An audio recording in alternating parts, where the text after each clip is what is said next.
Hello students, आज हम study करेंगे अधिशोषण के बारे में।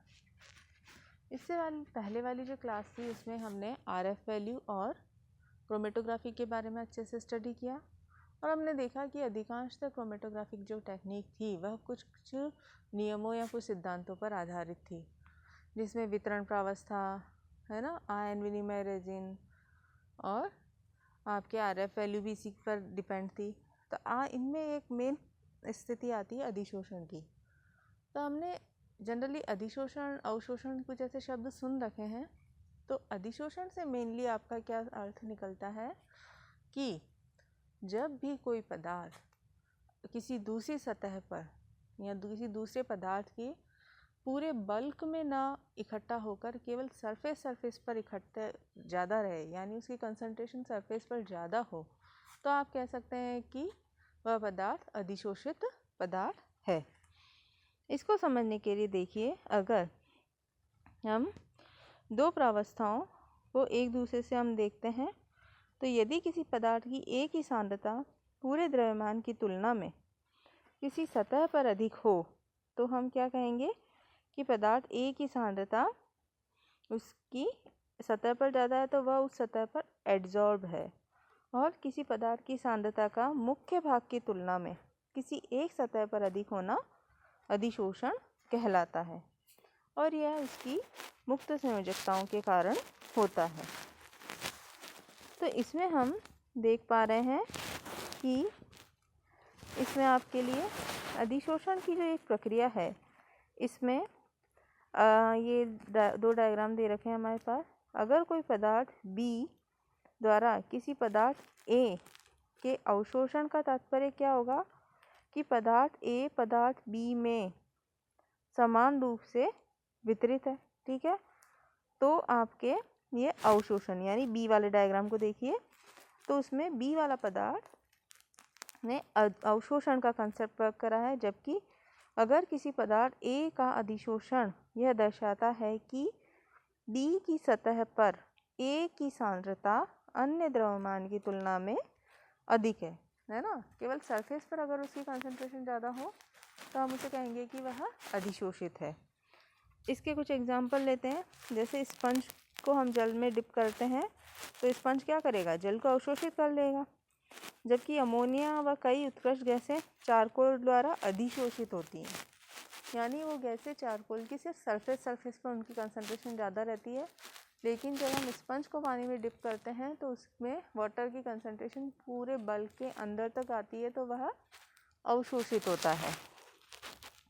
इसी प्रकार निर्जल कैल्शियम क्लोराइड जो है वह क्या करेगा, वाटर वेपर को अवशोषित करेगा, जबकि सिलिका जेल क्या करेगा, उसको अधिशोषित करेगा।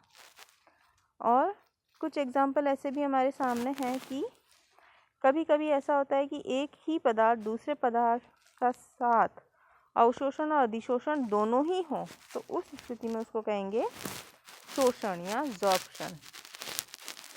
जैसे आपको एक डायग्राम पोल में देख रहे हैं आप कि यदि चारकोल को हाइड्रोजन के संपर्क में लाया जाए तो सबसे पहले क्या होगा, हाइड्रोजन गैस चारकोल की सतह पर सबसे ज़्यादा अधिशोषित हो जाएगी।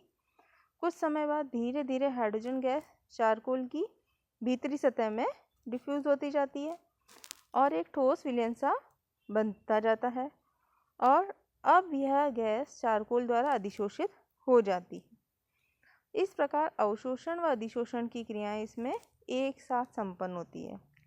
अतः हम कह सकते हैं कि चारकोल द्वारा हाइड्रोजन का शोषण या जॉर्प्शन हुआ है, जो पदार्थ को अधिशोषण करता है।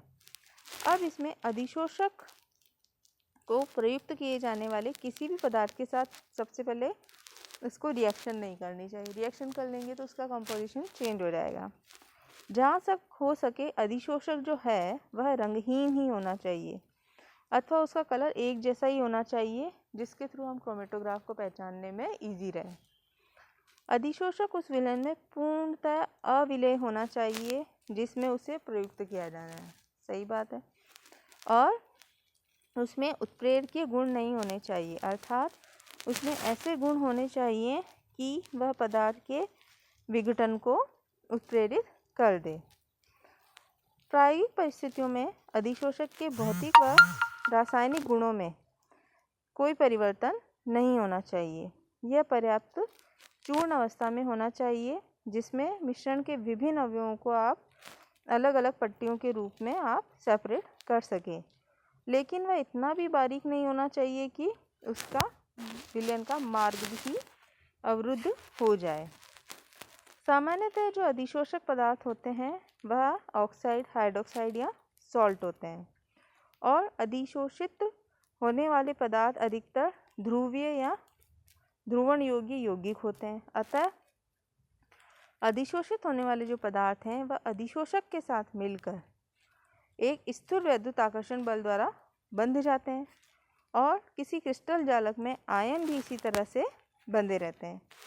इसी कारण अधिशोषण में पदार्थ के कोने, किनारे, दरारें आदि सब क्या होती हैं? एक्टिव साइट्स होती हैं जहाँ मुक्त आयन प्रेजेंट होंगे और इसी कारण किसी पदार्थ का अधिशोषण सक्रियता उसकी कठोरता के माप के अनुरूप होती है, क्योंकि पदार्थों में इसमें क्या होता है कि कोने और किनारों से उनमें सक्रिय केंद्र हो जाएंगे और पदार्थों की कठोरता उनके जालक बलों के अनुरूप होती है। स्ट्रेन ने 1942 में कुछ अधिशोषण की सामर्थ्य का एक क्रम दिया। उसके अनुसार starch, insulin, magnesium citrate, talc, sodium carbonate, potassium carbonate से लेकर इनकी बढ़ती हुई अधिशोषण क्षमता को एक्सप्लेन किया गया। इसके अनुसार सक्रिय जो मैग्नीशिया है उसकी अधिशोषण क्षमता सबसे ज़्यादा होती है और इस क्रम में नीचे के भाग में स्थित पदार्थ को हम क्या कहेंगे? प्रबल अधिशोषक, है ना, यानी स्ट्रॉन्ग एड्सॉर्बेंट, और ऊपर स्थित पदार्थों को हम कहेंगे दुर्बल अधिशोषक तथा बीच में स्थित पदार्थों को मध्यवर्ती अधिशोषक कहा जा सकता है। सन 1943 में हेस ने भी कुछ अधिशोषकों की सामर्थ्य का बढ़ता हुआ क्रम दिया जो इस तरह से है। कैल्शियम ऑक्साइड से लेके कैल्शियम फ्लोराइड, एल्यूमिनियम से जाते हुए सक्रिय चारकोल तक बढ़ता जाता है।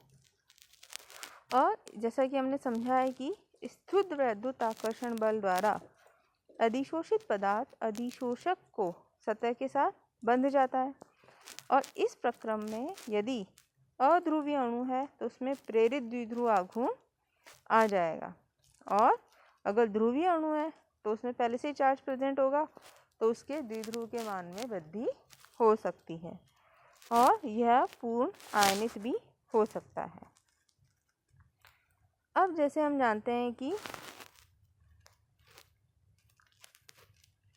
कई स्थितियों में जो हाइड्रोजन बॉन्ड है जिसमें दुर्बल आकर्षण बल भी कई प्रकार अधिशोषित पदार्थ और अधिशोषक के मध्य में कार्य कर सकते हैं और कुछ पदार्थ ऐसे होते हैं जो अधिशोषण क्षमता को भी प्रभावित करते हैं और उन पदार्थों में क्या होता है, जनरली इंट्रामोलिकुलर हाइड्रोजन बॉन्ड बन जाते हैं और ये सिलिका जेल या जल योजित एल्यूमिना के साथ बहुत ही कम मजबूती से अवशोषित होते हैं।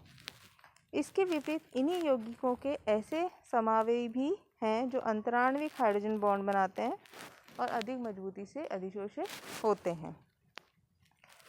विभिन्न अधिशोषकों की अधिशोषण क्षमता को ज्ञात करने के लिए हम डाइज, विशेष रूप से एजो डाइज यूज़ करते हैं और क्योंकि व्यापारिक स्तर पर इनका क्या सक्रियता ग्रेड परीक्षण या एक्टिविटी ग्रेड टेस्ट किट भी आता है जिनके बेस पे आप इनकी अधिशोषण क्षमता को पहचान सकते हैं और व्यापारिक स्तर पर कई आपके अधिशोषक प्रेजेंट भी हैं जैसे सिलिका जेल, एल्यूमिना, किसेल गुल, मैग्नीशियम सिलिकेट, कैल्शियम सिलिकेट, है ना, इसी तरह सेलुलोज, एसिटिल सेलुलोज आदि। यह सब आपके अधिशोषकों के डिफरेंट टाइप्स हैं। तो इस तरह से आज हमने अधिशोषण का कंसेप्ट को समझा। अधिशोषण में कि किसी भी पदार्थ का किसी अन्य पदार्थ की सतह पर एकत्र या उसकी कंसंट्रेशन का उसकी सतह पर अधिकता में पाया जाना अधिशोषण कहलाता है। और साथ ही हमने अवशोषण को समझा कि अवशोषण में जो पदार्थ है उसकी कंसंट्रेशन पूरे दूसरे पदार्थ के पूरे बल्क में होगी, न कि सरफेस पर। और साथ ही शोषण वाले कॉन्सेप्ट को भी एक माना कि जब अवशोषण और अधिशोषण दोनों एक साथ है तो उसको शोषण कहते हैं। और इसी तरह से हमने कई तरह की अधिशोषण क्षमता की बढ़ती हुई पावर के बेस पे हमने उस पदार्थ को कैटेगराइज किया और साथ ही मार्केट में व्यावसायिक रूप से जो भी अधिशोषक आपके प्रेजेंट हैं उनके बारे में हमने स्टडी की। इनमें हम देखते हैं कि आपके जो शॉर्ट नोट्स में है अधिशोषण पे, शोषण पे और अवशोषण पे, इन तीनों पे आपके शॉर्ट नोट्स में क्वेश्चन बन सकते हैं। और जो क्रोमेटोग्राफी टेक्निक है उसके लिए अधिशोषक में क्या क्या गुण होने चाहिए, उसकी क्या क्या क्वालिटीज़ होनी चाहिए, वो आपको डिफ़ाइन करने के लिए इसमें जो हमने प्रॉपर्टीज़ देखी थी कि वह थोड़ा सा इनएक्टिव टाइप का होना चाहिए, कलरलेस होना चाहिए, तो ये आपको ध्यान में रखते हुए अपने आंसर को प्रिपेयर करना है। नेक्स्ट हम पढ़ेंगे क्रोमेटोग्राफ की और नई टेक्निक फर्दर स्टडी के बारे में। तब तक ओके, थैंक्स।